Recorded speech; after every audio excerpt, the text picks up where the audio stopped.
Iya, intinya kita penting banget buat diri kita bisa meng-influence people gitu kan, meng-influence audiensnya kita, meng-influence customer-nya kita gitu ya. Nah, tools-nya, strateginya itu ya bisa bermacam-macam, tekniknya gitu. Tapi minimal hari ini kita akan sharing 3 langkah, wah, 3 langkah atau 3 step untuk kita bisa meng-influence diri kita ke audiensnya kita.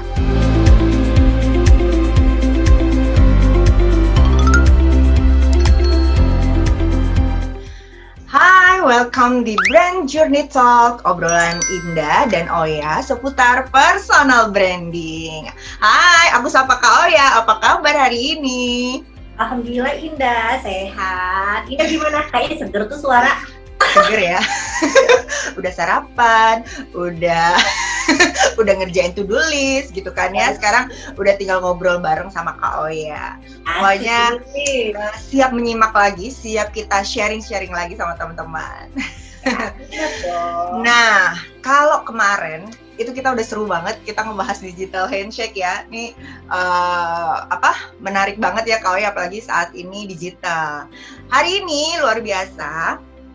Kita akan lanjut sesi sharing yang nggak kalah seru topiknya. Gimana sih kita bisa mengupgrade, menghadirkan personal branding kita yang lebih maksimal, lebih autentik lagi. Setuju ya? Nah, Kak Oya, hari ini kita tuh mau ngobrolin tentang apa nih? Tentang temanya. Ya, bagaimana kita nge-build diri kita sebagai influencer for yourself. Gimana ya? Wow, jadi Kak Oya ini ya nyuruh kita jadi influencer ya. Oh, jadi selebgram. Jadi selebgram, mau jadi YouTuber ya kan? Mau jadi TikTokers, mau jadi apa ya. Benar. Tapi teman-teman ini semua digaris bawahi, bukan bermaksud memang kita harus ingin menjadikan teman-teman influencer, tapi kita mengambil insight dari praktisi influencer yang baik juga untuk kita secara personal yang lagi membangun personal branding. Kayak ya. Yes, nah pastinya dong. Betul. Nah, teman-teman, kembali diriku ingatkan, kalau misalkan nanti ada yang mau teman-teman tanyakan setelah sesi sharing diriku dan Kak Oya, teman-teman boleh kirim pertanyaan, bisa lewat DM langsung gitu ya, atau kirimkan email juga bisa, atau tulis komen lah di bawah sini. Setuju ya Kak Oya ya? Setuju banget. Nah, jadi teman-teman yang nanti bisa mau discuss lagi sama kita itu kita akan saling sharing deh solusinya, terus case-case yang teman-teman hadapi mudah-mudahan bisa kita bantu. Nah, hari ini kita akan ngobrolin tentang becoming influence yourself. Nah, influencer yourself. Jadi, ternyata di dalam personal branding menginfluence diri atau menginfluencer diri sendiri ya, bahasanya baku banget ya. Ya, jadinya ya. Intinya mereka mau konsep ini mau membawa kita sebagai individu ataupun personal juga perlu loh untuk menginfluencer diri kita sendiri. Nah, ini kan kaitannya atau kita bisa bilang prinsipnya ini sama dengan personal branding. Seperti itu ya, Kak Oya ya? Iya. Hari gini ya, apa-apa semua kalau kita bicara bisnis tuh pasti jualan, iya dong? Untuk sebenarnya ya, mau jualan produk, mau jualan jasa gitu ya, intinya kan bagaimana kita menawarkan produk atau jasa kita ke audiensnya kita, ke customernya kita. Setuju ya Kak? Ya. Kadang ini yang suka dihindari sebenarnya Kak Oya. Ya. Aku tuh banyak gini ya, dapat pengalaman. Kalau kita gitu ya, kebanyakan menolak untuk posisi sales, posisi marketing gitu kan ya. Aduh kayaknya gue anak kreatif, gue nggak cocok nih jadi marketing, nggak cocok jadi sales gitu ya. Padahal setiap bisnis mau setiap jasa itu kondisinya kan harus menjual, iya kan? Iya, betul. Dan orang pun juga, misal pun kita anak kreatif pun kan kita juga harus menjual, kasih tahu orang juga dong bahwa saya ini anak kreatif. Nah, bagaimana kita menyampaikan itu kan sebetulnya sama aja. Itu adalah butuh selling skill dong di sana. benar-benar. Nah, ini yang sometimes kadang disayangkan, kenapa harus di-ignore gitu kan. Nah, sekarang Branding You mau ngajakin teman-teman untuk mulai menjual, menjual diri, enggak ya? Jual apa yang bisa dijual gitu ya. Iya, intinya kita penting banget buat diri kita bisa menginfluence people gitu kan, menginfluence audiensnya kita, menginfluence customernya kita gitu ya. Nah, toolsnya, strateginya itu ya bisa bermacam-macam, tekniknya gitu. Tapi minimal hari ini kita akan sharing 3 langkah, wah, 3 langkah atau 3 step untuk kita bisa menginfluence diri kita ke audiensnya kita. Iya. Iya. 3 langkah simpel dong Kak Oya ya. Ya, simpel banget lah, 3 Yang langkah. pertama, apa tuh Kak Oya? Yang pertama, aku menyarankan bahwa kita itu di saat ingin menjadi seorang influencer, berarti kan ada sesuatu yang harus kita sampaikan dong kepada Betul. audiens kita, ya kan? Nah, pada saat itu kita harus bisa punya teknik yang namanya storytelling dah. I see. Storytelling itu lebih asik dong dibandingkan kita langsung jualan, direct selling, ya kan? Benar. Nah, banyak orang yang sudah meng-avoid gitu loh. Mereka avoid begitu kita sudah ngomong, "Ih, produk gue ini bagus loh," gitu. Gue ini oke banget loh, udah banyak loh yang pakai, misalnya kayak gitu ya. Misalnya yang pakai orang-orang pejabat-pejabat, misalnya segala macam. Nah, itu kan kita yang ngomong ya, alangkah Betul. baiknya sebetulnya kita itu hanya bercerita manfaat dari entah produk kita, entah jasa kita gitu. Ibarat kita cerita aja deh, misalnya mereka tanya nih kepada misalnya contohnya siapa ya, misalnya contohnya seorang trainer gitu ya, tiba-tiba dia kumpul nih sama temennya, entah sama suatu komunitas. Biasanya kan kadang-kadang orang suka nanya kan, nanya gimana gitu, kemarin kegiatan apa nih? Oh ya, kemarin aku baru aja sih, ya sekarang kan lagi zamannya pandemi, jadi banyak Zoom lah ya, ngisi-ngisi training. Pas banget kemarin ada permintaan nih dari misalnya dia nyebutin industri tuh mau minta training selling skill, jadi kemarin ya rame juga ya, ternyata orang-orang untuk upgrade diri itu masih antusias ya walaupun di zaman pandemi gini. Nah, tapi di situ kan kita meng-highlight bahwa kita ini seorang trainer gitu kan, kita seorang motivator gitu. Nah, jadi sambil storytelling itu paling penting banget. Jadi enggak langsung memperkenalkan diri, kenalan dong, gue ini trainer, expertise gue ini gitu kan. Orang udah gitu kan, kayaknya gitu. Nah, langsung ujuk-ujuk gitu ya. Sedangkan dia nggak juga ada bridging.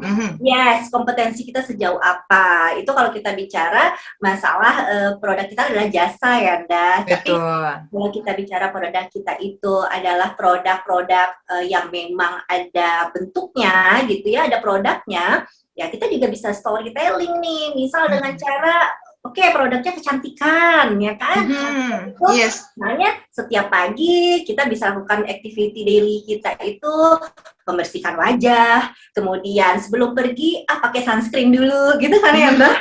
Nah, sebenarnya kita mention kita sebagai influencer tanpa harus kita buat-buat banget gitu kan? Nah, disitu, jadi kita masukkanlah gitu bagaimana tekniknya kita bisa berstorytelling, kita bisa ciptakan secara visual juga gitu. Tapi itu membuat orang merasa terhibur gitu. Nah, ini yang paling penting. Gitu ya.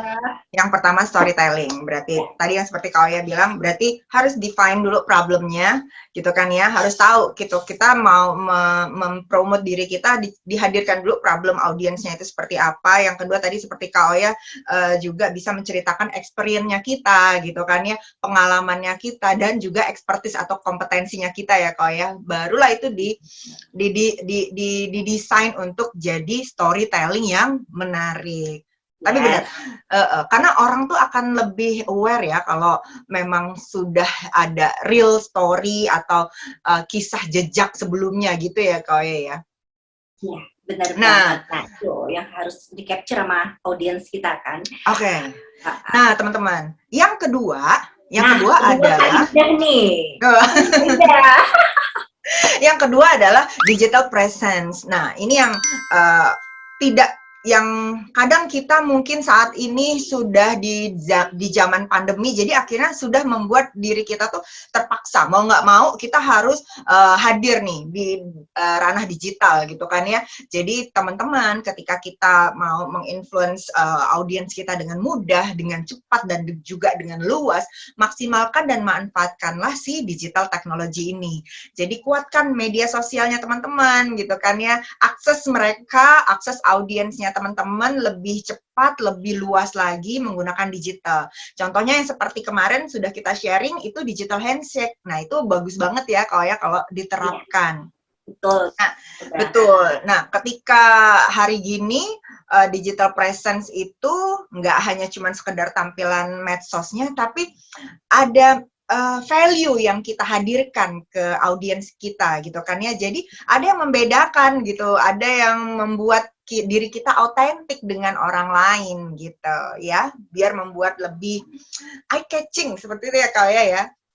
Iya, supaya gimana caranya ya Anda pada saat kita melakukan hal tersebut, orang itu ibaratnya ketagihan gitu, nyandu gitu ya untuk membuka sosial media kita, karena ternyata di sana banyak banget bisa menginfluence orang lain, entah dari tipsnya, entah manfaatnya, entah knowledge-nya, yang seperti itu yang dimaksud Kak Indah tadi tuh teman-teman. Yes, berbagi manfaat juga ke audiensnya kita. Nih, udah 2 tuh kan ya, pertama storytelling, kedua hadir di digital presence, dan yang ketiga, nah Kak Oya, wrap up yang ketiga Kak Oya apa nih?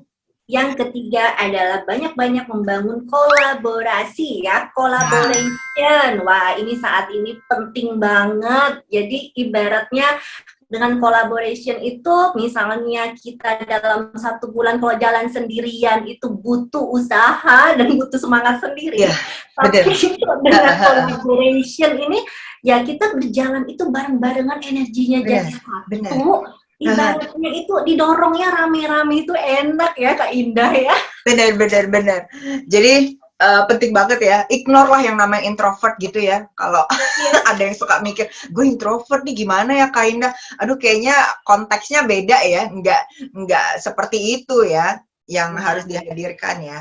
Nah, tapi lucunya itu ya, Nda, terkadang collaboration ini karena kita sering nih, misalnya kita sering aktif nih ya di digital, entah di dalam suatu event-event tertentu gitu. Terkadang itu mengalir dengan sendirinya, bisa terjadi collaboration tadi. Makanya introvert itu yang kata Kak Indah itu ya jangan kita lakukan lagi, udah hindarinlah itu, pelan-pelan kita berubah gitu loh. Karena terkadang habis dari kita ikut kelas kah, atau kita habis membeli produk sesuatu kah, ternyata itu bisa kita jadi follow up lagi untuk bisa mengembangkan kerjasama baru, bisa membangun networking yang lebih luas. Nah, ini nih yang memang tanpa kita sadarin itu bisa terjadi dengan sendirinya ya. Bener dong, Indah aja udah pasti sering kan ngerasain kayak gitu ya, Indah? Iya, benar. Karena kalau dengan kita kolaborasi, kita membuka outside circle-nya kita. Kadang kita kadang gini ya, bukan bicara introvert, mungkin karena nggak mau keluar dari zona nyaman aja kali Kak Oya ya. Jadi akhirnya berkutatnya di situ-situ aja, di inner circle aja. Padahal ketika kita punya bisnis, ketika kita mau membangun personal branding gitu kan ya, kita kan wajib mampu menghadirkan, mampu mengenalkan diri kita ini siapa loh, kekuatan kita apa, value diri kita apa. Nah, itu yang harus kita kuatkan untuk menghadirkan semua itu, menciptakan personal branding yang lebih kuat. Yeay, sudah 3 step. 3 step udah kita lewatin, dan kita juga yakin ya Anda, pasti teman-teman yang nonton apa yang kita obrolin hari ini bisa mempraktekkannya, karena it's a simple thing kok gitu kan. Benar. Baik teman-teman. Yes. Thank you teman-teman sudah nonton kita. Nanti next video kita akan bahas yang lebih seru lagi. Sip, sampai jumpa.